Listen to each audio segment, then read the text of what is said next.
Hello students, हम कर रहे थे मोनोपोली।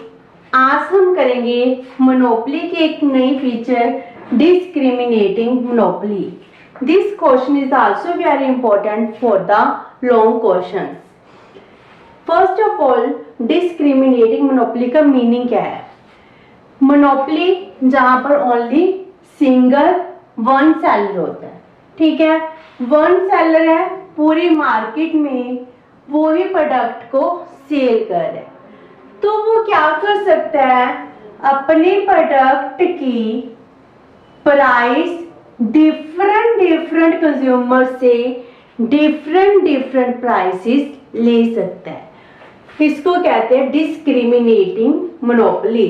जब मोनोपोलिस्ट क्या करता है, अपने प्रोडक्ट की प्राइस के साथ डिस्क्रिमिनेशन कर रहा है, वो डिफरेंट कंज्यूमर से डिफरेंट प्राइसेस चार्ज कर रहा है, तो उसको कह रहे हैं हम discriminating monopoly.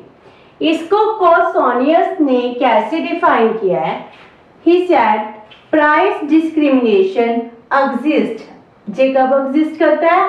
When the same product, जब same product is sold at different prices. एक सेम प्रोडक्ट है, सेम प्रोडक्ट को प्रोड्यूसर डिफरेंट प्राइसेस पे सेल कर रहा है two different buyers. Means product same है, बायर डिफरेंट है, डिफरेंट बायर्स को डिफरेंट प्राइसेस पे सेम प्रोडक्ट सेल की जा रही है, उसी को हम कह रहे हैं डिस्क्रिमिनेटिंग मोनोपोली। अब kinds of discriminating monopoly. Discriminating monopoly की कितनी काइंड्स हैं? जे है 3 डिस्क्रिमिनेटिंग मोनोपोली। फर्स्ट है पर्सनल प्राइस डिस्क्रिमिनेशन। पर्सनल का मीनिंग क्या है? एक पर्सन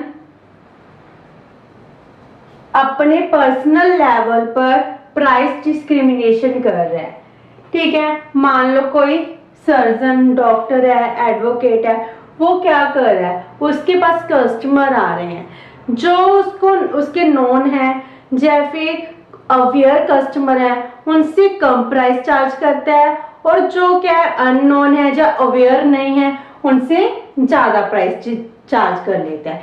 इसको कहते हैं हम personal price discrimination. Second is geographical price discrimination. Means area के वाइज।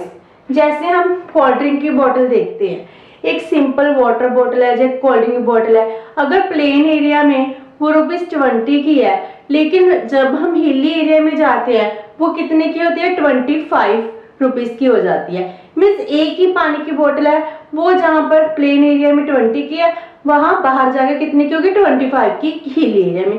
क्यों? क्योंकि वहां पर ट्रांसपोर्टेशन का खर्चा ज्यादा पड़ जाता है। सो इसको हम कहते हैं geographical price discrimination. Third one is price discrimination according to use. Price discrimination according to use mean क्या है? सेम प्रोडक्ट अगर हम किसी और पर्पस के लिए यूज कर रहे हैं, डिफरेंट पर्पस में यूज करेंगे, तो उसके अलग अलग प्राइस पे करनी पड़ती है। जैसे इलेक्ट्रिसिटी है, इलेक्ट्रिसिटी के लिए क्या है? अगर आप इसकी डोमेस्टिक यूज करते हो तो प्राइस डिफरेंट होती है, अगर आपकी कमर्शियल यूज कर रहे हो तो उसकी प्राइस डिफरेंट होती है। मीन्स सेम इलेक्ट्रिसिटी है, उसको उसका यूज डिफरेंट हो गया, डोमेस्टिक और द कमर्शियल। जिस पर्पस के लिए आप यूज कर रहे हो वो पर्पस के अकॉर्डिंग क्या लग रही है? चार्जेस लग रही है। तो ये क्या हो गया? Price discrimination according to use. ये थे हमारी 3 काइंड्स ऑफ डिस्क्रिमिनेटिंग मोनोपोली। अब हम करते हैं कॉजेस ऑफ प्राइस डिस्क्रिमिनेशन। क्या क्या कॉजेस हैं जिस वजह से प्राइस डिस्क्रिमिनेशन पॉसिबल है? First of all, existence of monopoly. पहली बात तो ये कि अगर प्राइस डिस्क्रिमिनेशन करना है तो मोनोपोली एग्जिस्ट करनी चाहिए मार्केट में। परफेक्ट कंपटीशन में प्राइस डिस्क्रिमिनेशन पॉसिबल ही नहीं है। सो फर्स्ट कंडीशन क्या बन गई हमारी? एग्जिस्टेंस ऑफ मोनोपोली, मार्केट में मोनोपोली होनी चाहिए। Number 2, separate market. Separate market का मीनिंग है, मान लो दो मार्केट्स हैं, market A and market B. ये दोनों मार्केट क्या होनी चाहिए, सेपरेट होनी चाहिए। इन दोनों का डिस्टेंस काफी ज्यादा दूर होना चाहिए, ताकि मार्केट ए से माल मार्केट बी की तरफ ना जा सके और मार्केट बी से मार्केट ए में ना आ सके। इट मीन्स क्या है, अगर सेपरेट सेपरेट मार्केट्स होंगी तभी प्राइस डिस्क्रिमिनेशन पॉसिबल है। एक ही मार्केट में मोनोपोलिस्ट डिफरेंट प्राइस चार्ज नहीं कर पाएगा। सो डिफरेंट मार्केट्स होंगी तभी मोनोपोली एग्जिस्ट करेगी, प्राइस डिस्क्रिमिनेशन पॉसिबल होगा।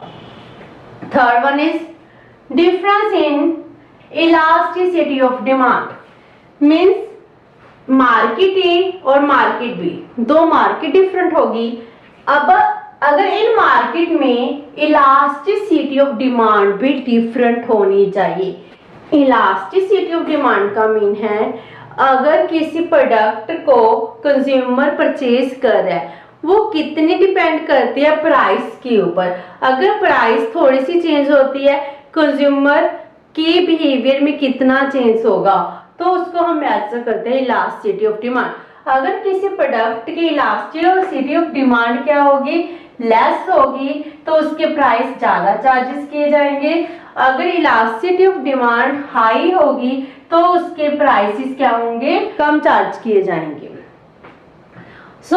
अगर दो मार्केट्स हैं, इन दोनों मार्केट की इलास्टिसिटी ऑफ डिमांड भी डिफरेंट होनी चाहिए। अगर मोनोपोलिस्ट किसी मार्केट में हाई प्राइस चार्ज करना चाहता है तो वो लेस इलास्टिक मार्केट में ज्यादा प्राइस चार्ज कर लेगा और हाई इलास्टिक डिमांड में लो प्राइस डिटरमिन करेगा। Fourth one is preferences of the buyers. It means क्या है, जिस प्रोडक्ट को बायर प्रेफर कर रहे हैं उस प्रोडक्ट के चार्जेस भी ज्यादा लिए जाएंगे।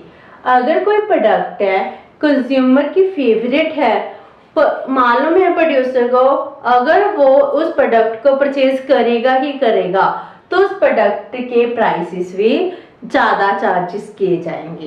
एंड अगर बायर क्या करे, अपने अकॉर्डिंग कोई प्रोडक्ट बनवाता है, चेंजेस लाता है, तो उसको ज्यादा प्राइस पे करनी पड़ती है।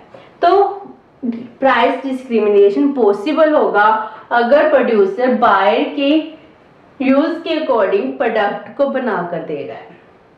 Fifth is legal sanction. हमारी गवर्नमेंट ही कहती है कि मोनोपोली एग्जिस्ट करे, प्राइस डिस्क्रिमिनेशन पॉसिबल हो। जैसे रेलवे है, रेलवे में एसी क्लास फर्स्ट है, सेकंड है और जनरल क्लास है। इन तीनों की टिकट क्या होती है, डिफरेंट प्राइस होते हैं। अगर हम कह रहे हैं कि प्राइस डिस्क्रिमिनेशन है, तो इसको गवर्नमेंट ने ही सैंक्शन किया है कि जो ज्यादा प्राइस चार्ज कर सकते हैं उनको हम फर्स्ट क्लास में ले गए, उनको फर्स्ट क्लास की टिकट दे दी तो वो उनसे ज्यादा प्राइस चार्ज कर लिया। जो नहीं दे सकते उनको जनरल क्लास में या सेकंड क्लास में टिकट दे दी। तो लीगल सैंक्शन भी है कि हम किसी प्रोडक्ट के साथ प्राइस डिस्क्रिमिनेशन कर सके। Sixth is product differentiation. It means क्या है, प्रोडक्ट तो आपका सेम ही है लेकिन उसकी पैकिंग में थोड़ा सा चेंजेस ले आए। अगर किसी प्रोडक्ट की पैकिंग में चेंजेस होगी, उसकी बारली शेल्फ चेंज हो गई, तो क्या होगा, उस प्रोडक्ट को थोड़ा सा डिफरेंट दिखेगा। जो प्रोडक्ट थोड़ा डिफरेंट दिखता है तो उसके प्राइसेस भी ज्यादा चार्जेस किए जाते हैं। Last one is ignorance and laziness of consumer. First of all consumer ignorant होते हैं, वो थोड़ी सी स्नोब नेचर के भी होते हैं। अकॉर्डिंग टू देम अगर कोई प्रोडक्ट सस्ती है तो वो चीपर है, वो उसकी क्वालिटी भी चीपर होगी, वो प्रोडक्ट नहीं चलती। जी कंज्यूमर का मेनली बिहेवियर होता है। कंज्यूमर क्या है, इग्नोरेंट है कि अगर किसी प्रोडक्ट के प्राइसेस वो ज्यादा पे कर रहे हैं तो वो उस प्रोडक्ट की क्वालिटी भी अच्छी है। And second one laziness. Laziness का मीनिंग क्या है, मान लो कोई प्रोडक्ट हम मार्केट में खरीदने जाते हैं, मुझे पता है इस मार्केट में प्राइसेस ज्यादा है, लेकिन दूसरी मार्केट में प्राइसेस कम है, मुझे इस चीज का पता भी है, लेकिन मैं फिर भी उस मार्केट में जाकर प्रोडक्ट परचेज नहीं करी। It means laziness. जब किसी प्रोडक्ट के बारे में पता भी है, इस प्रोडक्ट के प्राइस सेम प्रोडक्ट है, किसी दूसरी मार्केट में सस्ती मिल सकती है, लेकिन फिर भी हम उस मार्केट में जाकर उस प्रोडक्ट को परचेज नहीं कर रहे हैं, तो इन वजह से प्राइस डिस्क्रिमिनेशन पॉसिबल हो सकता है।